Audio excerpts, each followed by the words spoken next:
আয়ুর্বেদিক বাংলা চ্যানেলে আপনাদেরকে স্বাগতম। আশা করি বন্ধুরা সবাই ভালো আছেন, সুস্থ আছেন। বন্ধুরা, আজকে একটি বিশেষ গাছ নিয়ে আলোচনা করব।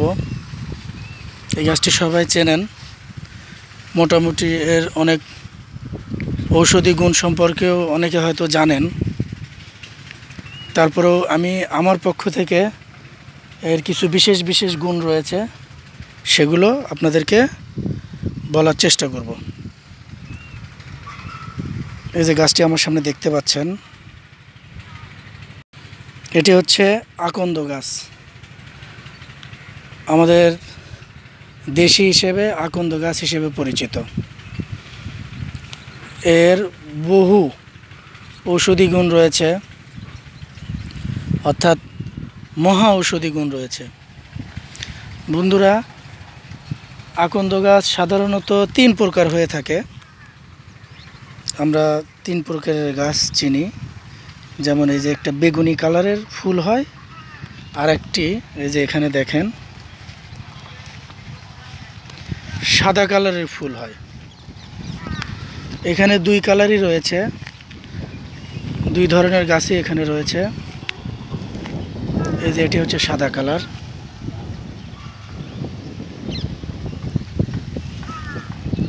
এই যে এখানে আরও রয়েছে শ্বেত আকন্দ বলা হয় এটাকে, শ্বেত আকন্দ। আর ওই যে সামনে দেখতে পাচ্ছেন এটাকে নীল আকন্দ বা বেগুনি কালারের আকন্দ বলা হয়।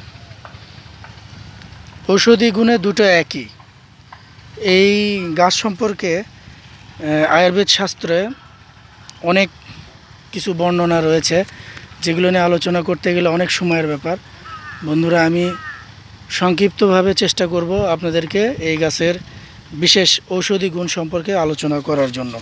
তারপরেও যেগুলো না বললেই নয়, সেগুলো বলার চেষ্টা করব।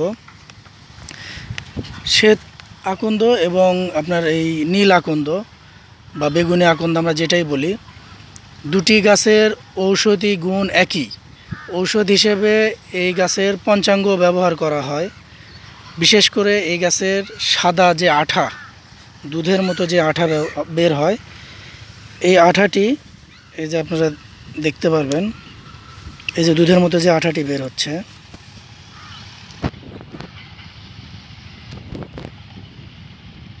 এই যে দুধের মতো যে আঠাটি আপনারা দেখতে পাচ্ছেন, এই আঠাটি ঔষধি কাজে বেশি ব্যবহার করা হয়ে থাকে। এই যে দেখেন বন্ধুরা, এই যে আঠার মতো, এটি খুব, অনেকেই মনে করে যে এটা বিষাক্ত। আসলে বন্ধুরা, এটা বিষাক্ত। এইটি ব্যবহারের সময় অবশ্যই আপনাকে খেয়াল রাখতে হবে যেন চোখে না লাগে। এই আঠা আমরা অনেক ঔষধি কাজে ব্যবহার করে থাকি। এই আঠা সংরক্ষণ বা সংগ্রহের সময় আপনাকে বিশেষ করে খেয়াল রাখতে হবে যেন এই আঠা চোখে না লাগে। এই আঠাটি চোখের জন্য প্রচণ্ড হানিকারক। এটা অবশ্যই আপনাদেরকে খেয়াল রাখতে হবে। চোখের জন্য খুব ক্ষতিকারক একটি আঠা। বন্ধুরা,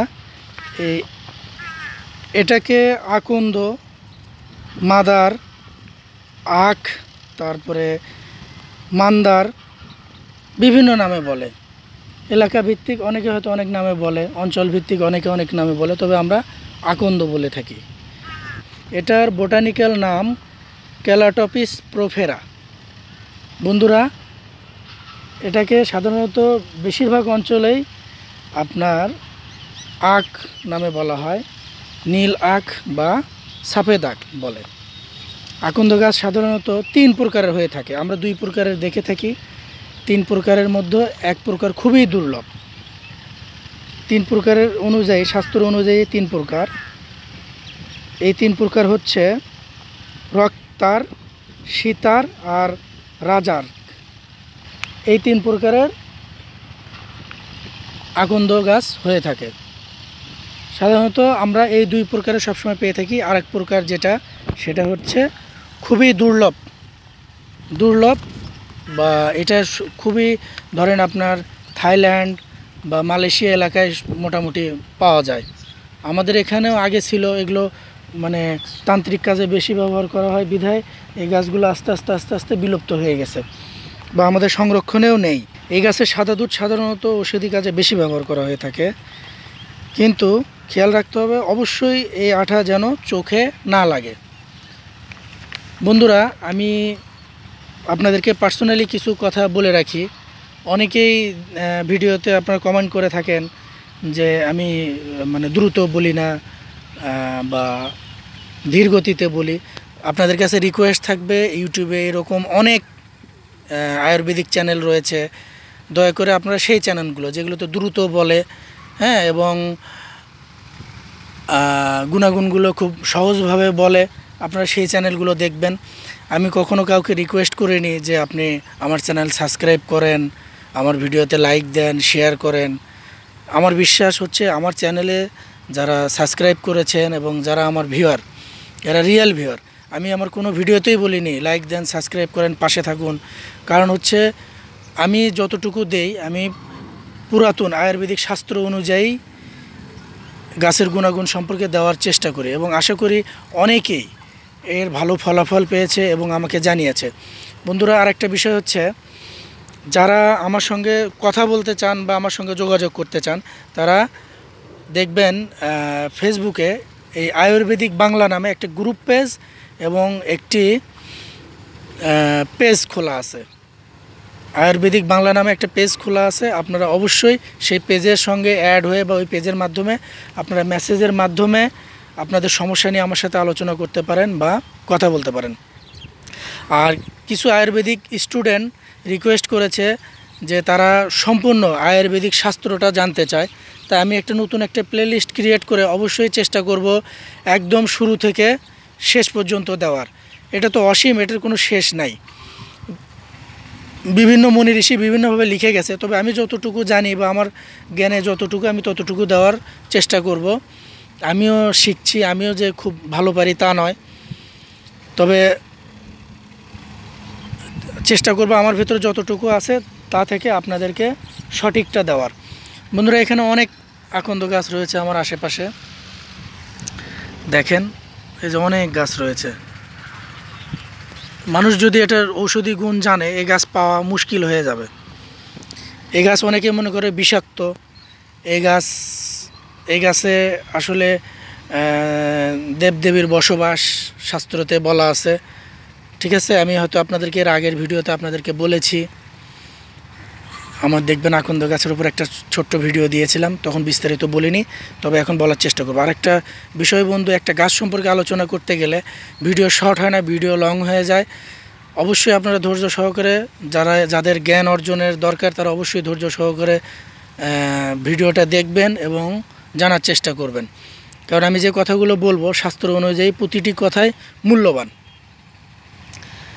যাই হোক বন্ধুরা, এই গাছটি আমরা যেমন অনেক মা বোনদের চেহারায় বয়সের ছাপ চলে আসে, তারপরে মেস্তা হয়, বিভিন্ন তিল, বিভিন্ন দাগ স্কিনে চলে আসে, সেক্ষেত্রে এই গাছটি সেবনের একটা বিধি আছে। এই গাছটি সেবনের একটা বিধি রয়েছে, এই গাছের পাতা সেবন করার একটা বিধি রয়েছে। আমি সেই পদ্ধতিও আপনাদেরকে বলবো। সেক্ষেত্রে এই গাছটির সেবন করতে হবে এবং এই গাছ মেস্তার ক্ষেত্রে আপনি হরিতকি চূর্ণ 2 থেকে আড়াই গ্রাম, গোলাপ জল ও আকন্দ গাছের 6 ফোঁটা আঠা, হরিতকি, আপনারা অবশ্যই ত্রিফলা যারা জানেন বা চেনেন তারা দেখবেন যে এই হরিতকি ত্রিফলার একটি বিশেষ পার্ট। এই হরিতকির চূর্ণ অর্থাৎ এই হরিতকির গুঁড়া পাউডার করতে হবে। অনেকে চূর্ণ বোঝেন না, যারা আয়ুর্বেদ সম্পর্কে কম জানেন তারা, অনেকে সাধারণ মানুষ হয়তো বুঝবেন না। এই হরিতকির পাউডার লাগবে 2 থেকে আড়াই গ্রাম। এরপরে গোলাপ জল, পরিমাণ মতো গোলাপ জল দিবেন এবং এই আকন্দের আঠা, আমি এই যে এখানে দেখলেন এই যে আঠাটা বের করলাম, এরকম 6 ফোঁটা পরিমাণ আঠা নেবেন। সেটা আপনার এই শ্বেত আকন্দও হতে পারে বা নীল আকন্দও হতে পারে, আপনার যেখান থেকে, যে দুটার একই ঔষধি গুণ। 6 ফোঁটা আঠা নেবেন, এই আঠা দিয়ে পেস্ট বানাবেন। পেস্ট বানায় কিছুদিন ব্যবহার করলে দেখবেন যে আপনার মেস্তা বা তিল এবং বয়সের যে ছাপ একটা পড়ে, যেটা আমরা ঝুরিয়া বলে থাকি, এগুলো দেখবেন যে মানে মানে খুব তাড়াতাড়ি ঠিক হয়ে যায় এবং আপনার চেহারার ভেতরে একটা গ্লেজ চলে আসবে। এরপরে কানের ব্যথার ক্ষেত্রে আমরা এই গাছটি ব্যবহার করে থাকি। এই আকন্দ গাছের পাতার সঙ্গে তিলের তেল মাখিয়ে হালকা গরম করলে দেখবেন যে একটা রস নির্গত হবে। এই পাতাটি আপনারা দেখেন একটু রসালো টাইপের, এর সঙ্গে তিলের তেল মাখিয়ে আপনি ধরেন, আমি নর্মালি আপনাকে দেখাই দিই, ধরেন এই গাছে এই তিলের তেল এপাশ ওপাশ মাখালেন, মাখে পাতাটা ভাঁজ করলেন, এভাবে ভাঁজ করে আগুনে গরম করলে দেখবেন যে একটা রস নির্গত হবে আগুনে পোড়াইলে। ওই রসটা আপনি সংরক্ষণ করে এই রস আপনার যে কানে ব্যথা ওই কানে 2 ফোঁটা পরিমাণ দিলে দেখবেন যে খুব দ্রুত ব্যথা সেরে যায়। অনেকে গ্রামগঞ্জে এটা ব্যথানাশক হিসেবে ব্যবহার করে, কিন্তু শুধু ব্যথানাশক না, এটা অনেক ঔষধি কাজে ব্যবহৃত হয়। এরপরে কানের ব্যথাটা আমি আপনাদের বললাম। এরপরে ধরেন ব্যথা, যে কোনো ধরনের ব্যথা, আমরা সাধারণত যেটা জানি যে এই যে আকন্দের পাতা, এই আমরা পাতাটা ছিঁড়ে নিয়ে গিয়ে এই পাশে তেল মাখিয়ে হালকা গরম করে ব্যথাযুক্ত স্থানে লাগাই। আসলে বন্ধুরা দেখেন, এই যে এই পাশে দেখবেন যে লোমের মতো বা মকমলের মতো একটা থাকে, আবরণ থাকে। এই আবরণের এই পাশে আমাদেরকে তেলটা লাগাইতে হবে। আপনি সরিষার তেল, বিশেষ করে সরিষার তেল লাগিয়ে আপনার যে জায়গাটা ব্যথা, সরিষার তেল লাগিয়ে আপনার যে জায়গাটা ব্যথা ওই জায়গাটায় এই পাতা বেঁধে রাখবেন কিছু দিয়ে। দেখবেন যে খুব দ্রুত আপনার ব্যথা, আঘাতের ব্যথা বলেন, বাতের ব্যথা বলেন, পেশির ব্যথা বলেন, খুব দ্রুত ব্যথা কমে যাবে এবং ব্যথার জন্য খুবই কার্যকরী। আপনি অবশ্যই মানে যারা গ্রামগঞ্জে থাকে, কৃষক বা যারা বয়োজ্যেষ্ঠ, তারা এটার ব্যবহার জানে এবং এই গাছটি ব্যবহার করে। বন্ধুরা আসলে ভিডিও অনেক বড় হয়ে যাচ্ছে। এই গাছের আরও এরকম অনেক ঔষধি গুণ রয়েছে, আমি বিস্তারিত আপনাদেরকে পরবর্তী ভিডিওতে দেওয়ার চেষ্টা করব। আজ পর্যন্ত সবাই ভালো থাকবেন এবং সুস্থ থাকবেন, এবং আশা করি যে গুণাগুণগুলো আমি বলবো এর আগে হয়তো আপনারা অনেকেই জানেন, আবার অনেকে জানেন না, তবে আপনাদের জন্য বেশ কার্যকর হবে। ধন্যবাদ।